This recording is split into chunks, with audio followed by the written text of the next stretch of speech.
I didn't notice the insult at first. That's the part that still bothers me, how easily it blended into the noise. Plates scraping, someone asking for the salt, my mother talking about a neighbor's new roof. The sentence slid in sideways, dressed as humor, delivered with the confidence of someone who expects agreement. My brother didn't even look at my son when he said it. He looked at me. Your kid will never be anything but average, he said, smiling. Be happy if he finishes high school. There was laughter. Not loud. Not cruel sounding. The kind that fills space so no one has to decide how they feel. I felt my body react before my mind caught up. A tightening in my chest, a brief heat behind my eyes.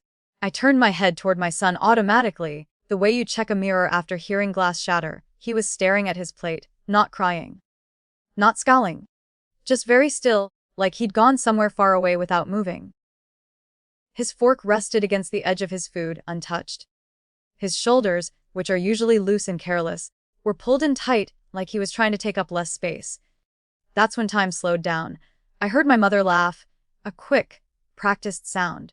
I saw my sister shake her head, amused but detached. I saw how no one corrected my brother, how the moment was already being folded into the evening, sealed and filed away as just one of his comments. I'd been in that filing cabinet my whole life. There was a version of me that knew exactly what to do in moments like this: smile thinly, redirect the conversation, deal with the fallout later in private. Preserve the surface. Keep things smooth. I had done it so many times it felt like muscle memory. But there was also my son, sitting 8 inches from me, learning something in real time. Learning what laughter meant. Learning what silence meant. Learning whose feelings mattered enough to interrupt dinner. I didn't raise my voice. I didn't even fully decide to speak. The words came out the way facts do when you stop protecting people from them. Then I'll stop paying for your daughter's after-school program. It took a second for anyone to understand what I'd said.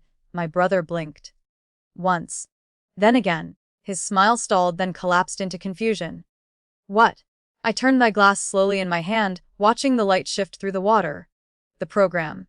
The art one. The tuition comes out of my account every month. I'll cancel it. I finally looked up at him. He was staring at me like he'd misheard a foreign language.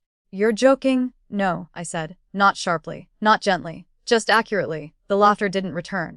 It drained out of the room like air escaping a puncture you don't hear right away. Someone cleared their throat. My sister straightened in her chair, suddenly alert. My mother leaned toward me, her voice dropping. Don't do this here, she whispered, eyes flicking toward my brother like he was something fragile.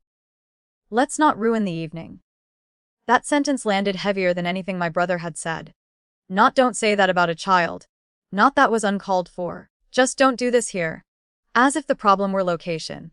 As if harm became acceptable if it was delivered over dinner. I'm not ruining anything, I said quietly. I'm responding. My brother scoffed, trying to regain his footing. You're being dramatic. It was a joke. I nodded once. And this is a budget. I took my phone from my pocket. I didn't do it theatrically. I didn't announce what I was doing.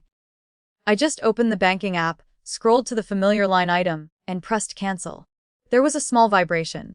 A confirmation screen. That was it. The authority of the moment wasn't me. It was the system. The fact that something real had just changed and couldn't be laughed away. My brother stared at the phone, then at me. You can't just. I can, I said. And I did. No one yelled. No one stood up. The conversation didn't explode. It simply stopped. Like a clock whose batteries had been removed. We finished dinner in fragments after that. People spoke about safe things, the weather, a movie someone had seen. The tone was careful, cautious, like everyone was testing the floor to see where it might give way. My son ate a few bites. He didn't look at my brother again. When we left, my mother hugged me tightly as if trying to press something back into place. We'll talk, she said. I nodded. I didn't promise anything. In the car, the drive home was quiet. Streetlights passed rhythmically. I could feel the weight of what I'd done settling in, not triumph, not regret, but consequence. After a while, my son spoke. Uncle Mark was wrong. He said, not asking. Yes, I said. He thought about that. You don't think I'm average? I took a breath, not because I didn't know the answer, but because I knew how easily answers can turn into pressure. I think you're you, I said. And no one gets to decide what that's worth for you. He nodded, satisfied in the way only children can be when something important makes sense. Later that night, messages came in. From my brother, angry, incredulous, wounded. From my mother, careful, worried, urging me to reconsider, to smooth things over. From my sister, noncommittal, asking if there was any way to fix this. I didn't respond right away. I sat at the kitchen table after my son went to bed, staring at the quiet house, feeling the full shape of what had shifted. I knew this would change how I was seen, how welcome I was, how easy it would be to belong. I also knew something else. At that table, my son had learned that laughter isn't always truth, that silence isn't always safety, and that sometimes love looks like making things uncomfortable and living with it. I wasn't sure what would happen next with my family. I still don't, but I was sure about what I'd chosen, and that certainty, calm and uncelebrated, was enough to sit with.